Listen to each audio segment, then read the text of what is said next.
power invisible, and just see it everywhere and every day. One power indescribable, and just speak of it with every word you say. Mysterious until you know the truth, as simple as the love inside of you. Call it God, call it Spirit, call it Jesus, call it Lord, call it Buddha, Baha'u'llah, angels' wings or heaven's door. But whatever name you give it, it's all one power, can't you see? It's the power of the love in you and me. One power, one power. Good morning and welcome to the Center for Spiritual Living, Midtown Atlanta, where you are welcome. Such is the nature of life, that all it asks and all it wants is the opportunity to appear. And you are that opportunity, and so am I. And so it is. We are a strong, open, globally connected community centered on the clarity of principle through teaching, service, and practice. We create a safe and respectful environment that supports healthy spiritual growth. That's our vision statement. Whoever you are, whatever brought you here, we are glad you're here. Whether you're in person, online, or hearing this later, we are glad you are here.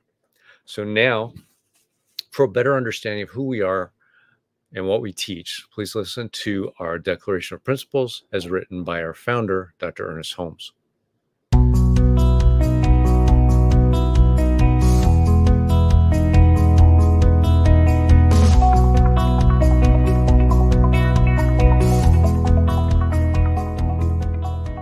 I believe in one God, one absolute power and first cause to all things. I believe that this power is perfect love and creates out of a desire to express love. I believe all thought is creative, and how I choose to think creates my personal experience. I believe in the unity of all life and the immortality of the individual soul, forever unfolding. I believe in the eternal goodness, the eternal goodness of God, the eternal loving kindness, and the eternal givingness of God to all. And so it is. And so it is. And so it is.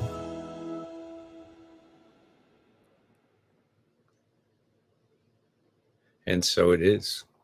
Welcome back. So that was our Declaration of Principles. And so we have practitioners, and a practitioner is someone who's demonstrated the ability to use spiritual practice and spiritual laws to bring about great changes in their lives. And they've demonstrated that they know how to bring about these changes in others when asked.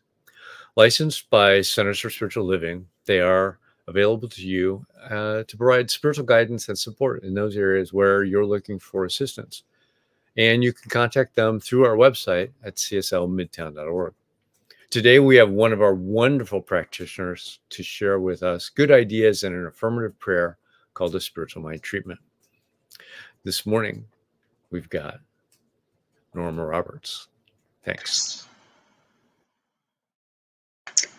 Good morning. Good morning to everyone here. I'm so glad to be here with you. And you know, before we really get into the talk, I have something I would like to share with you. I read in the Unity magazine this morning. It says, magnificence, radiance, and tremendous power.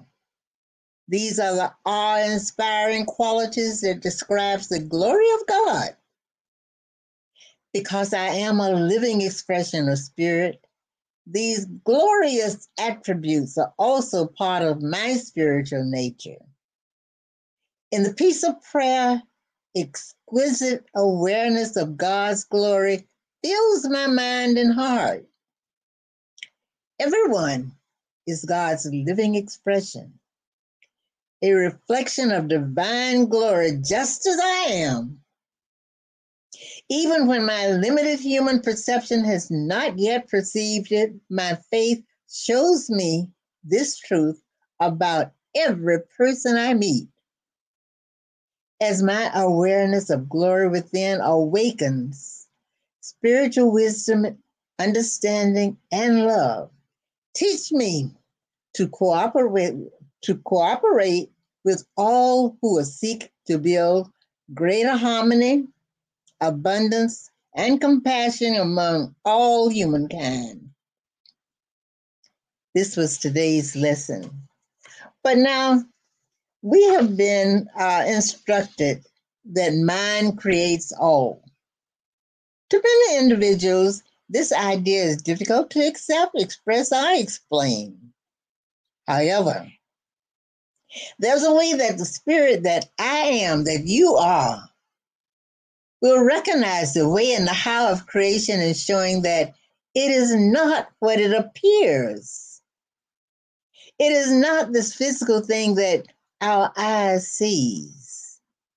That we are mind and intelligence. We are life. We are activity. We are that which God is, that identify is invisible to the so-called human eyes. The man Jesus used several instances in his teaching about a high level of understanding, where an individual went out and planted seeds into the field, tended it, and watched it grow through a process, and then harvested the results. The man Jesus said, you see the seed sprout and go out and process, and then you harvest the results. But I see the fields are already white to harvest. We are already whole, perfect, and complete. The disability that we see only covers the truth of our perfection. In religious science, we use the process of treatment. We also use realization. You have to arrive at a state of consciousness where you can know the truth and reveal and appropriate the results of this knowing. Eric Butterworth says within every person is the unborn possibility of limitless growth, and ours is the privilege of giving birth to it. There is that of you which is centered in God and which is a point of God activity flowing forth into expression as you. And the circumference is limitless. There's no limit to God or to man in God's consciousness. We'll hear more about these ideas as our speaker brings you her message, the truth about wholeness and disability. So now, let us prepare ourselves for treatment. Close your eyes if you like. Find a position that is comfortable for you.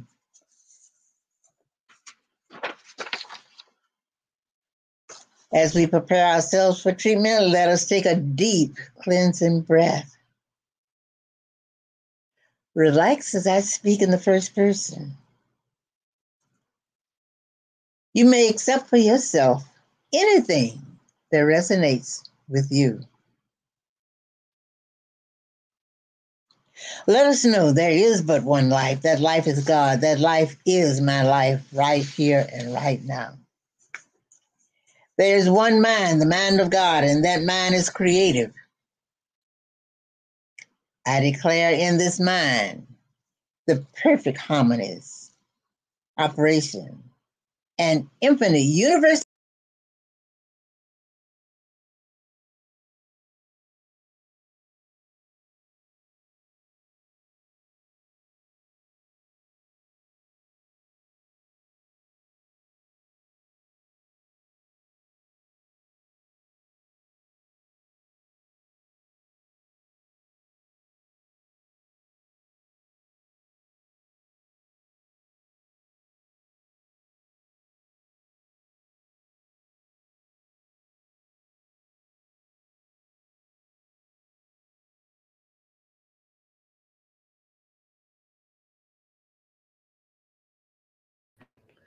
We lost Norma's connection for a second.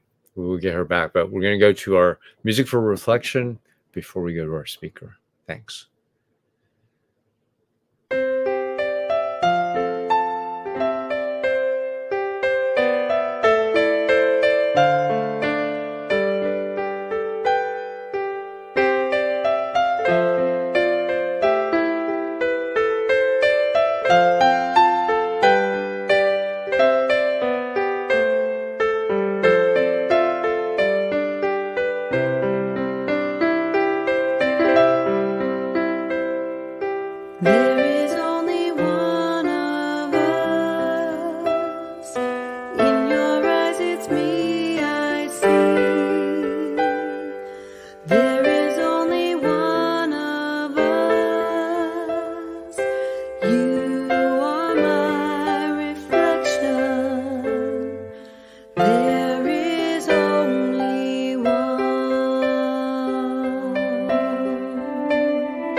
So our speaker today is Reverend Mignonne Pollard. She's a Center for Spiritual Living licensed minister and has been a CSL practitioner for over 10 years. She graduated from the Emerson Theological Institute in 2020 and completed additional classes at the Holmes School of Spiritual Leadership in 2021. She's a staff minister at the Center for Spiritual Awareness in West Sacramento. She teaches Centers for Spiritual Living certified classes, and she developed workshops on self-love, kicking love addiction, and attaining prosperity using the works of Catherine Ponder. She believes in the principles of science of mind can change your life for the better. And here she is. Good morning, CSL Midtown. It's so good to be with you this morning. I am going to speak with you today about CSL monthly themes. And the monthly themes this month is quite a challenge. It's unstatus quo. And we're looking at things that we tend to dismiss or overlook. But if we are to have this grand rising of human wholeness, of the wholeness of humanity, then we need to sort of take a look at those things that we would prefer to ignore. So this day, it is around differently abled people or disabled people. Now, I just have to ask you a question. Have you ever noticed that when you see someone disabled, do you automatically think, their life must be a lot harder than my life? Or do you assume that they need extra support to live and to navigate the world? Well, let me tell you a little story. I used to work, I worked in Cambridge. I worked with a blind man. We were about the same age, but he was my boss. And he was an activist. He was an activist with the American Federation of the Blind.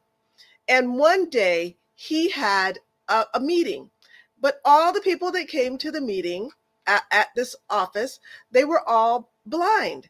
And it was in the late afternoon.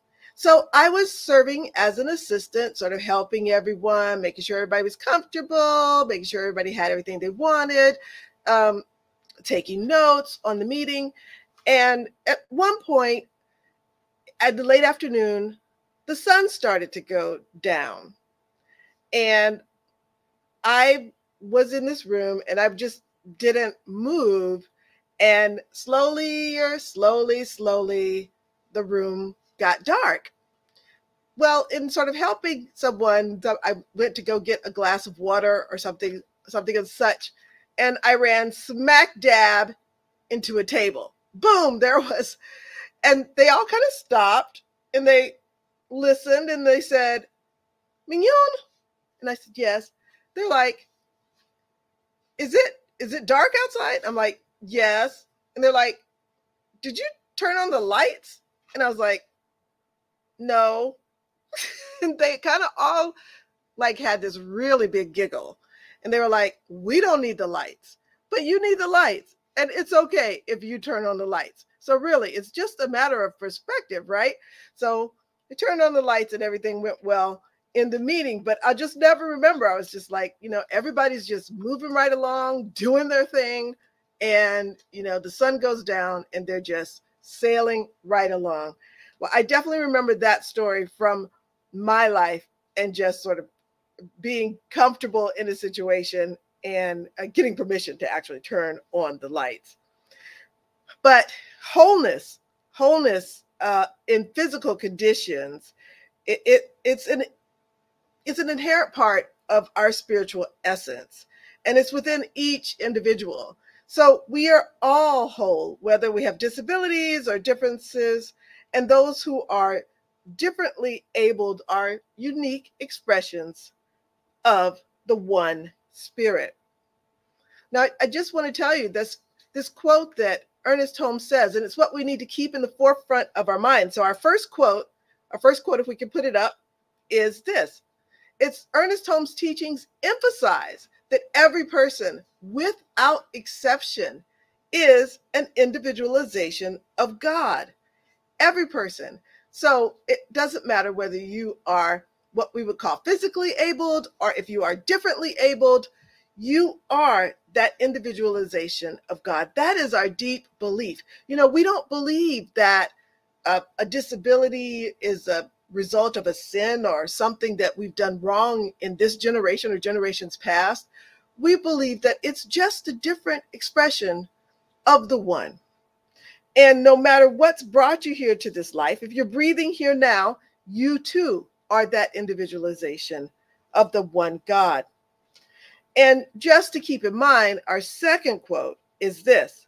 Our second quote is, "And the science of mind recognizes that physical or mental conditions do not define a person's worth or limit their spiritual potential."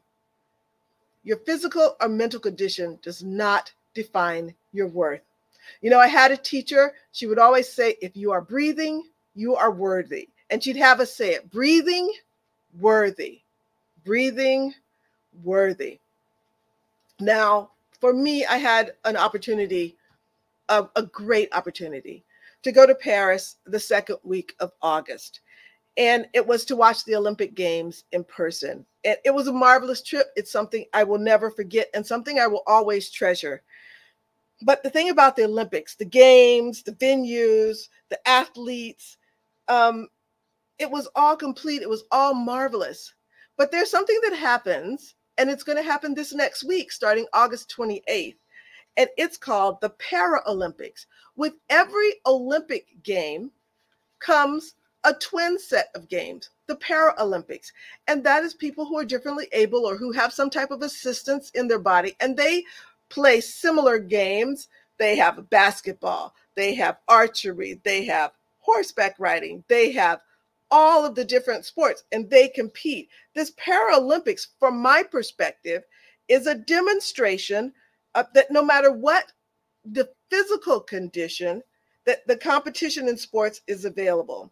And the Paralympics show that even that differently able people can compete in a multitude of sports regardless. It shows their wholeness, it shows their spirit, it shows their depth of human spirit.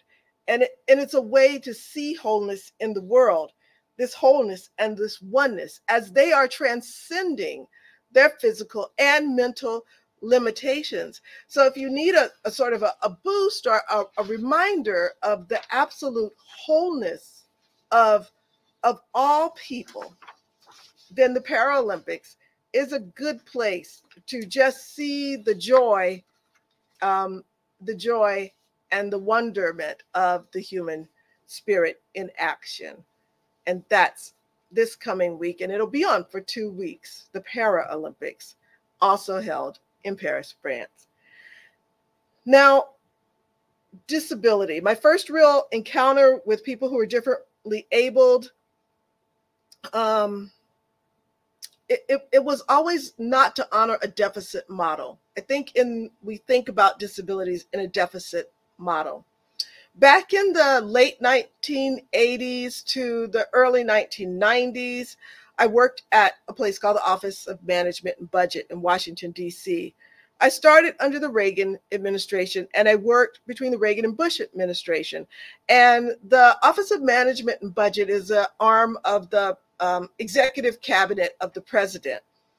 And one of the best things that I worked on, really what I feel like is one of my huge legacies, really is President Bush's legacy.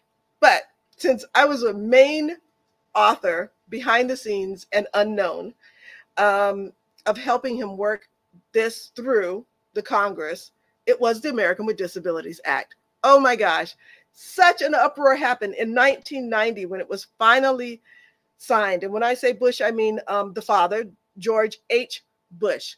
Anyway, we were talking about disabilities, and the big uproar was, it was people with disabilities were fighting for their wholeness. They were fighting for their rights in the 1990s. And this amazing, wonderful thing happened when it did finally pass. And there was a lot of contention around it, because what it asked people to do is it asked people to retrofit their churches, to retrofit their gas stations. Every building had to be accessible. There needed to be wheelchair ramps and big bathrooms so that wheelchairs could get in the bathrooms. It made this world a little bit easier to navigate for people in wheelchairs. There were bumps put on the street for blind people so that they could use their sticks and figure out how to do that. Voice commands put on walk, don't walk when you're crossing the street. The Americans with Disabilities Act was one of the things that I worked on. So I never quite saw people as not whole, just as needing a different way to navigate the world. And so when you think about people with disabilities, maybe think they have a different way in which they need to navigate the world. I'm very proud that I was a part of that original. It's been amended many times and expanded for a lot more rights, but I am very proud. It's one of my proudest moments to be a part of that legislation, to help get that legislation through. And I think it's really one of the best things that came out of the George H. Bush administration, because it didn't have anything to do with what your party was. It just had to do with people's humanity. And that is the beauty of it all. But let me give you some example of disabilities that the Americans with Disabilities Act regulations talks about. And some disabilities are visible and some are not. So here's some things, and think about this, because some of these things, when you hear them, you might not think that they're disabilities, but they are considered disabilities. So the first on the list is cancer, diabetes, post-traumatic stress disorder, HIV, autism, cerebral palsy, deafness or hearing loss, blindness or low vision, epilepsy, and mobility disabilities, such as those requiring a wheelchair, a walker, or cane. And then there are intellectual disabilities, like dyslexia or other intellectual disabilities. Major depressive disorder is considered a disability, and traumatic brain injury. So when we think about disabilities, or people differently abled, I think that we can broaden our scope, and we might even fall into one of those categories unknowingly, like, oh my goodness, and not know that that might be considered. So not all disabilities are physical, some are mental, many are not visible, but all are included in God's unique expression of oneself. Now, we don't have to believe that we've got them, again, like I said, because of some generational sin or because of our inherent imperfection. But we believe that spirit expresses itself in multiple ways, and it does this to teach us the lessons in life, and that there are many lessons that can be taught while you're working with or interacting with people who are differently abled. You can learn lessons of compassion and understanding, and they can teach you lessons of strength and courage. And if you find yourself being fully abled and then disabled, you will also learn many lessons in this life. So my work on ADA ensured many things, but it made the life for people with disabilities a little bit easier to navigate this world. And that law recognizes that people who are differently able, but that doesn't take away from their wholeness, and it shouldn't take away from their ability to move freely in this society. So just a word about those who become differently abled. As life goes on, they fall into these categories under ADA. Well, if you're born in what we term normal, and then maybe something dramatic happens and your physical being is altered.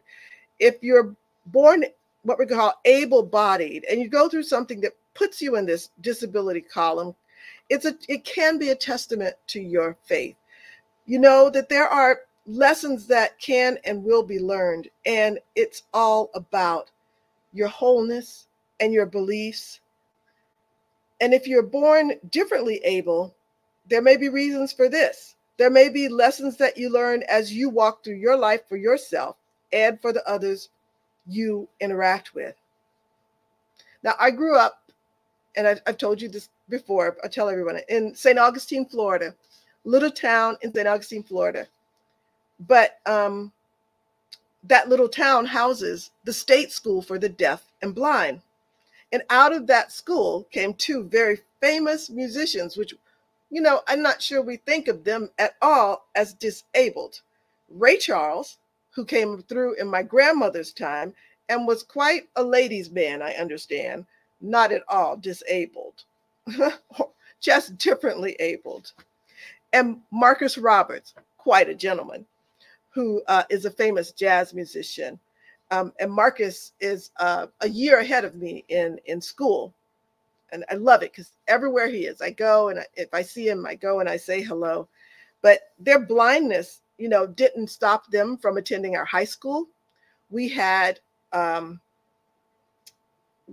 integration. They came in and became a part of our high school and attended the classes, took the music classes, and really Marcus Roberts helped. We had a great music team, great music teachers, but a musical genius always helps up-level things, and he is indeed a musical genius. So the blindness doesn't prevent Marcus from living a full life. He gives back. He gives back to the young people at the School for the Deaf and Blind. He gives back to people all over, whether they're deaf or blind or not. But maybe it is perhaps because of their blindness, maybe, I don't know, that their musical ear is sharper than others. Both Ray Charles and Marcus Roberts became famous musicians that blessed the world with their talent. And I believe that whatever circumstance that the universe puts them in, that God is supporting them in living the fullest expression of their life right here and right now. So each of us, each individual, we all possess in body, mind, and spirit the wholeness of the world. It's just expressed in many different ways. And I hope that just through a couple of these stories, you get an opportunity to see the normalcy of what we might think is someone that is differently abled. We can't judge by external appearances. We just can't judge by external appearances. Each individual, regardless of their ability, physical or mental, each individual is worthy, and each individual has infinite potential. We are embodied in the body that is needed for us to have our own spiritual evolution. We each come the right shape, the right size, the right color, in a way that we move for our own spiritual evolution. Finally, in our CSL communities, we must do everything that we can to support folks that are differently abled. I know that we encourage people who have hard of hearing or a loss of hearing. We encourage them to attend our services by providing deaf interpreters. We include individuals who are differently abled in making decisions about things that impact them. That's a way that CSL could move forward. If there's something that impacts someone who might be differently abled, they might have a little insight on that we don't have, and include them in that decision-making process. And at centers, we just need to recognize and value all of the contributions that they have to give, all of the abilities that they can bring forth. We need to foster an environment of genuine inclusivity. And it may not be easy, but it is necessary.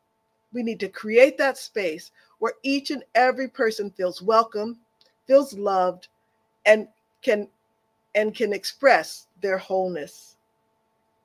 Now, in conclusion, what I want to say is that the science of mind shows us that each individual is whole and is complete.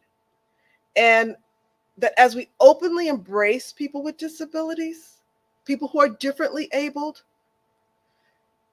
we create that space of welcomeness. We create that space of wholeness. We create, wait for it, a world that works for everyone. You know what? Let's take this message into prayer, shall we? So if you just take a deep breath with me.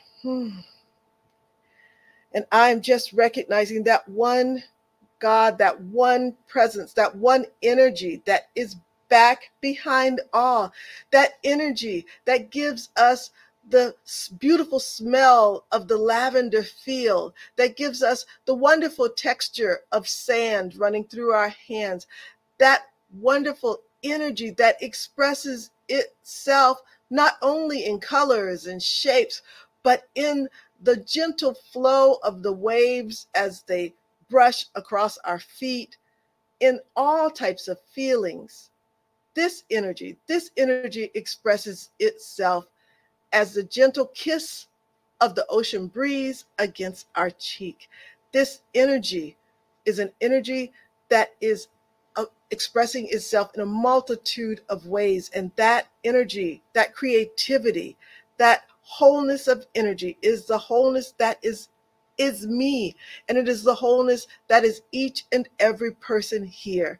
And I speak my word that each and everyone is moving towards their highest potential, their highest physical potential, their highest mental potential, and that they are a larger expression of the one as life unfolds. And I am just so grateful and thankful. I'm so grateful and thankful that each and every one of us is worthy, that each and every one of us has this breath, that each and every one of us is that individualization of God, blessing one another. I'm so grateful for that, grateful and thankful.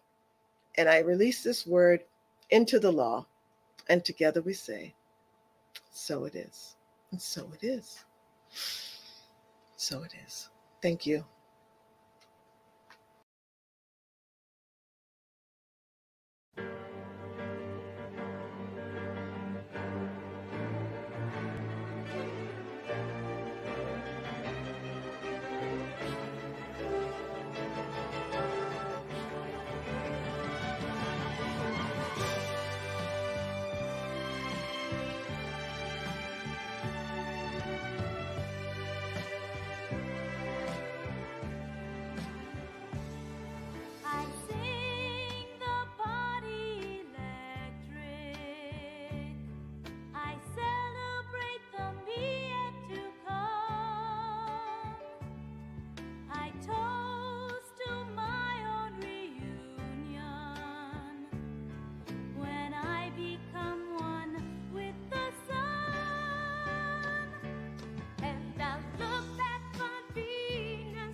I sing the body electric.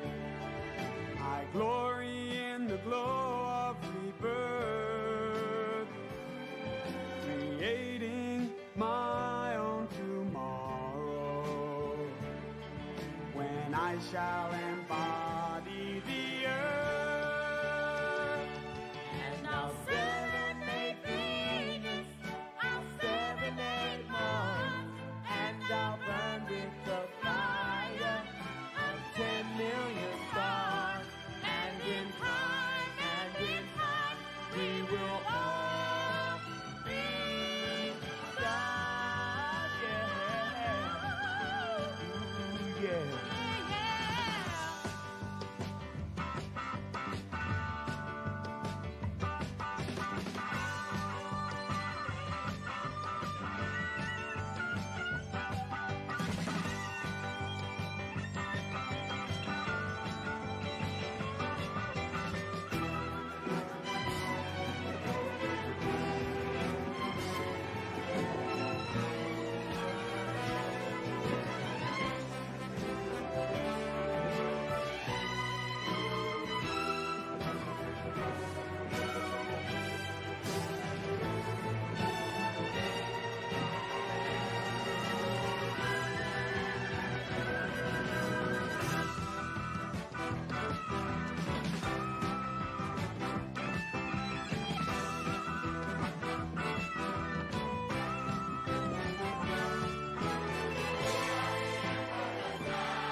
Wow.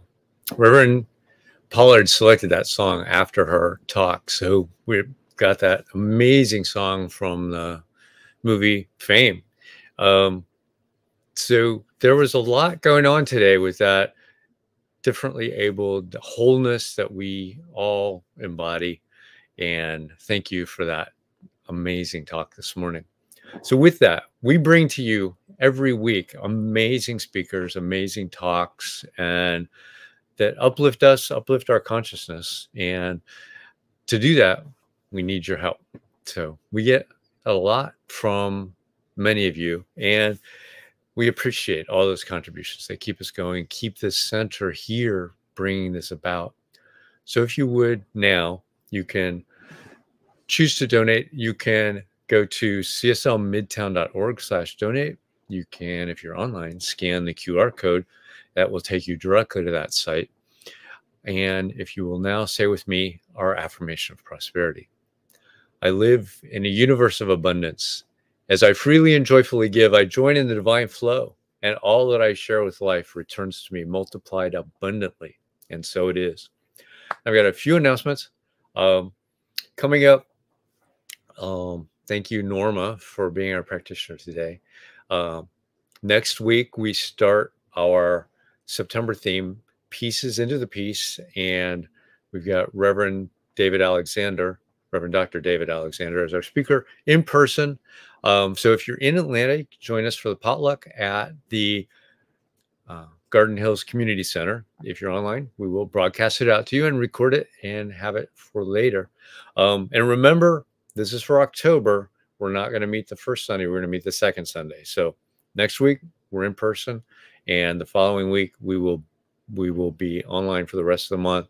And the first week in October, the second week in October, we will be in person. So with that, I think that's it. So let's now do our affirmation for life. I leave this place now knowing something better than I knew before. I go forth into the world with a heart full of love and a mind full of good sense. I look at the world in a greater way, knowing that I have within me everything I need to create the life I desire. I give thanks for this understanding, and I am grateful for the spirit of life that lives through me. And so it is. Have an awesome week, everybody.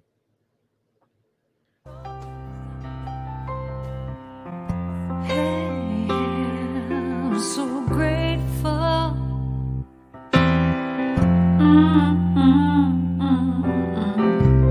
I'm so grateful. I'm so grateful. I'm so grateful for all that I have. I'm so grateful. I'm so grateful. I'm so grateful for all that I have. Hey! Oh yeah. Grateful. I just say I am so grateful every day for all I have. Every day. I'm so grateful. I'm so grateful. I'm so grateful for all I have. Every day I say it. Grateful. How I'm grateful. Every day. Oh yeah.